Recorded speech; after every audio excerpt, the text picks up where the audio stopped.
Assalamualaikum warahmatullahi wabarakatuh. Bismillahirrahmanirrahim. Qala al-musannifu rahimahullahu ta'ala wa nafa'ana bihi wa bi'ulumihi fid dharaini amin. Faslun ay hadza faslun wa syara'itu wujubil jumu'ati sab'atu asya'a al-islamu wal bulughu wal aqlu wal hurriyatu wal dzukuriyatu was sihhatu wal istitanu wa syaraitu fi'liha salasatun antakuna al baladu misron au qaryatan wa ayyakuna al adadu arba'ina min ahlil jumu'ati wa ayyakuna al waqtu baqiyan fa in kharaja al waqtu aw adimati syurutu sulliyat zuhron wa faraiduha salasatun khutbatani yaqumu fihima wa yajlisu bainahuma wa antusalla rak'ataini fi jama'atin wa hay'atuha arba'u khisalin al-ghuslu wa tanziful jasadi wa lubsus siyabi al-bidi wa akhdhudz dhufri wattatayyubu wa yustahabbu al-insatu fi waqtil khutbati wa man dakhala wal imamu yakhtubu shalla rak'ataini khafifataini summa yajlisu. Fasal yang telah saya baca menjelaskan tentang ibadah sholat Jumat. Syarat wajib yang harus terpenuhi sebelum melaksanakan sholat Jumat itu ada 7 perkara. Yang pertama, beragama Islam. Yang kedua, berusia balik. Yang ketiga, berakal sehat. Yang keempat, merdeka. Yang kelima, laki-laki. Yang keenam, berada dalam kondisi fisik yang sehat. Dan yang terakhir, merupakan orang yang menetap di suatu daerah. Kemudian, syarat melakukannya terbagi menjadi 3. Yang pertama, sholat Jumat dilaksanakan di masjid-masjid yang terletak di kota atau desa. Yang kedua, sholat Jumat dihadiri oleh 40 orang yang telah memenuhi kriteria ahlul Jum'ah.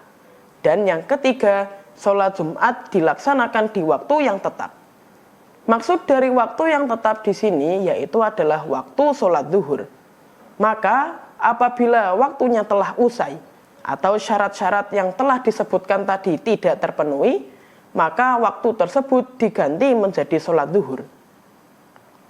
Melangkah ke pembahasan selanjutnya, yaitu fardunya sholat Jumat, yang terbagi menjadi 3. Yang pertama, pembacaan 2 khutbah.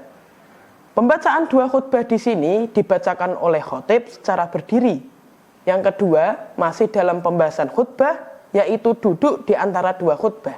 Dan yang ketiga, pelaksanaan sholat sebanyak 2 rakaat yang dilakukan secara berjamaah. Selanjutnya, sunnah hayatnya sholat Jumat terbagi menjadi 4. Yang pertama yaitu mandi. Yang kedua, membersihkan badan dari segala macam jenis kotoran dan bau-bau yang tak sedap. Yang ketiga, memakai pakaian yang berwarna putih.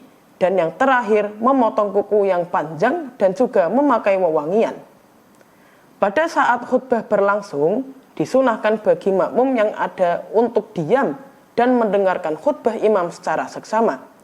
Dan apabila seseorang memasuki masjid bertepatan dengan imam yang sedang khutbah, maka ia disunahkan untuk sholat sebanyak 2 rakaat dengan durasi waktu yang singkat, kemudian duduk untuk mendengarkan khutbah imam. Faslun ay hadza faslun wa sholatul idaini sunnatun muakkadatun wa hiya rak'atani yukabbiru fil ula sab'an siwa takbiratil ihrami wa fis saniyati khamsan siwa takbiratil qiyami wa yakhtubu ba'dahuma khutbataini yukabbiru fil ula tis'an wa fis saniyati sab'an. Fasal selanjutnya yang saya baca menjelaskan tentang ibadah sholat hari raya. Tergolong dari sholat yang sunnah muakkad, yaitu adalah sholat hari raya, yaitu meliputi sholat hari raya Idul Fitri dan sholat hari raya Idul Adha, yang mana keduanya sama-sama terdiri dari 2 rakaat.